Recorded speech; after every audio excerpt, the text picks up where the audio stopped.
What's going on, everyone? Platinum Beast coming at you with another video. Welcome to episode 8 of the Junk Silver series. So yeah, let's get into it.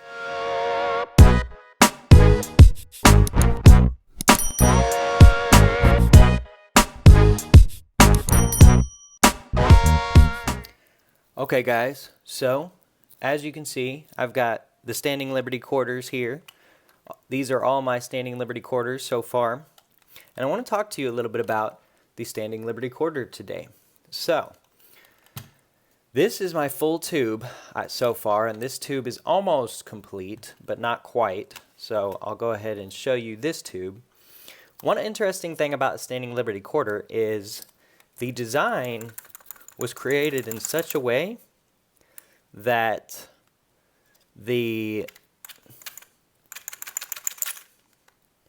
date on the quarter was very easily kind of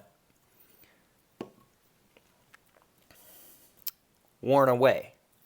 And so you find a lot of these quarters to have no date, as you can see there.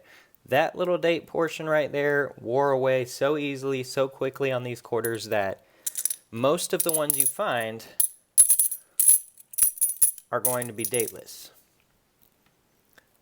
So they can be found very easily close to melt because the date and the mint mark is going to be what causes junk silver to have any kind of realistic premium. You might find somebody willing to pay a little more, but chances are probably not for a dateless quarter. Now,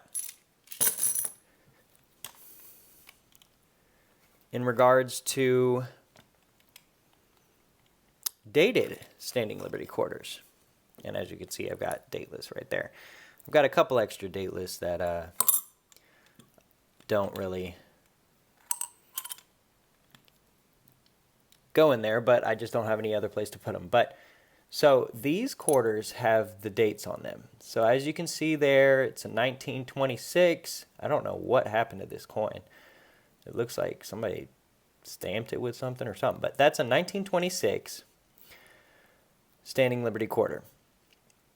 And so this is going to be something that holds a bit more of a premium because the dated coins are much harder to find when you come to Standing Liberty quarters.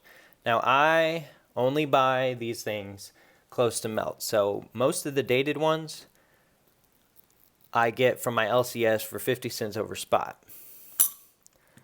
It's very hard to find dated ones because, like I said before, the date wears off very easily, very quickly. An interesting fact about the Standing Liberty quarter is that it was actually a very controversial design when it first came out. And the reason for that is because the design of the quarter, it's hard to tell with a worn out one, but when this quarter was originally designed, it showed Lady Liberty, but it was exposing her breast. And it's funny to think about that as being controversial because the Mexican coinage, almost all of them, have the winged little angel thing, or whatever you want to call it, and it's always topless. So it's funny that America had such different standards from Mexico, our neighbor, in regards to showing topless images on our coinage. So it was very controversial when it first came out. And that caused quite a stir amongst the people because they were like, oh my gosh, there's like an inappropriate image on our coinage.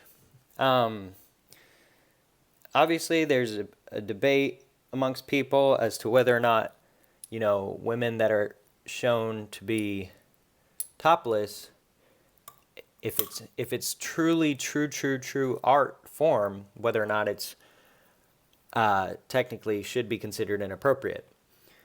So these are 90% quarters, and they were minted from 1916 to 1930. So they did not have a very long run, about 14 years and then they got replaced with the Washington quarter. This quarter actually replaced the Barber quarter, and this replaced the Barber quarter before the Barber dime and half dollar were replaced. So that's why it's harder to find Barber quarters than it is Barber dimes and Barber half dollars. So that one has some good detail on it. I just love the eagle on the back just flying away, and the stars, and the way the lettering and the words and everything were placed on this coin, really. It's one of my favorite coins, but I kind of also despise it because of how many are found dateless. But if you find them with dates, they're awesome. Awesome, awesome pieces. And they'll hold their value. In silver content, they will hold their value.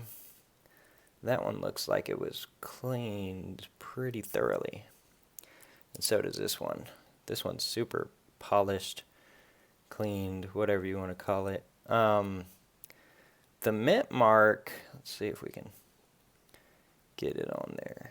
Mint mark doesn't look like this one has a mint mark, but it's right in the corner of the date is where you're going to find the mint mark on these coins. And yeah, so the Standing Liberty quarter is a great addition to have in anybody's stack, in my opinion. I think the design is great. I think it's really recognizable, especially in the stacking community. And I think they're just fun to play with. And any silver you can play with is good silver, in my opinion. I know some people like to collect coins, and these are also a great coin to collect as well.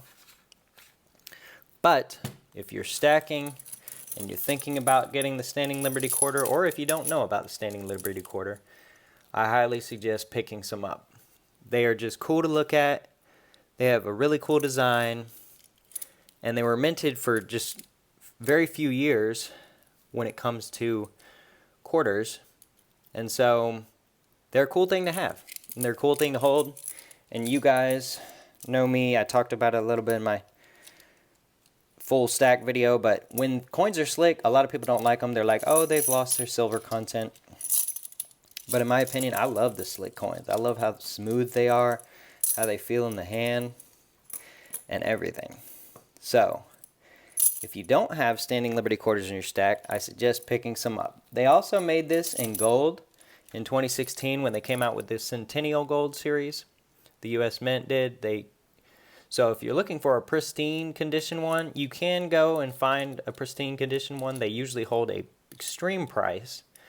But if you don't mind it being in gold, which who doesn't mind being in gold, you can pick it up in gold for about, $500, and it's a 1/4 ounce of gold. So not too bad a premium on a collectible piece, and excellent design in my opinion. So yeah, guys, that's my video on Standing Liberty quarters. Thank you for watching episode 8 of the Junk Silver series. I look forward to seeing you in the next one, and until next time, guys, we'll see ya.